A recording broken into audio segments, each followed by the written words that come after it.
আইপিএলে মুম্বই ইন্ডিয়ান্সের অধিনায়ক করা হয়েছে হার্দিককে।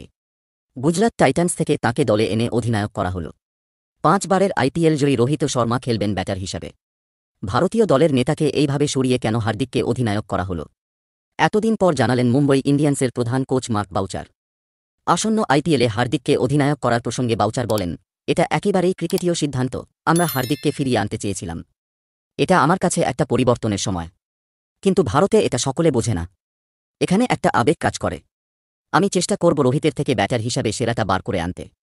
রোহিত ওর ব্যাটিংটা উপভোগ করুক। আইপিএলে ক্রিকেট ছাড়াও আরও অনেক কিছু থাকে। অধিনায়কের উপর চাপ বেশি থাকে, এমনটাই মত বাউচারের। রোহিতকে সেই সব কিছু থেকে মুক্তি দিতে চেয়েছিলেন তিনি। সেই কারণেই রোহিতের জায়গায় হার্দিককে অধিনায়ক করা হয়েছে বল মত বাউচারের। তিনি বলেন, আইপিএলে শুধু ক্রিকেট নয়, আরও কিছু থাকে। ওখানে ফটোশ্যুট হয়, আরও অনেক কিছু হয় যেগুলোর সঙ্গে ক্রিকেটের কোনো সম্পর্ক নেই। ওগুলো বিজ্ঞাপনের জন্য প্রয়োজন।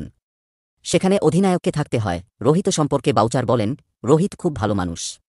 ও অনেক দিন ধরে মুম্বই ইন্ডিয়ান্সকে নেতৃত্ব দিচ্ছে, সাফল্যও পেয়েছে। এখন ভারতকেও নেতৃত্ব দিচ্ছে। তাই ও যেখানেই যায় ক্যামেরা ওর পিছন পিছন ঘোরে। সেই সব সামলাতে ব্যস্ত থাকতে হয় ওকে, যার জন্য ব্যাট হাতে এখন সেভাবে সাফল্য পাচ্ছে না রোহিত। কিন্তু অধিনায়ক হিসাবে দুর্দান্ত। রোহিত মুম্বই দলের গুরুত্বপূর্ণ সদস্য। আশা করব নেতের চাপ ওর উপর থেকে চলে যাওয়ায় আইপিএলে ব্যাট হাতে সেই পুরনো রোহিতকে দেখতে পাব।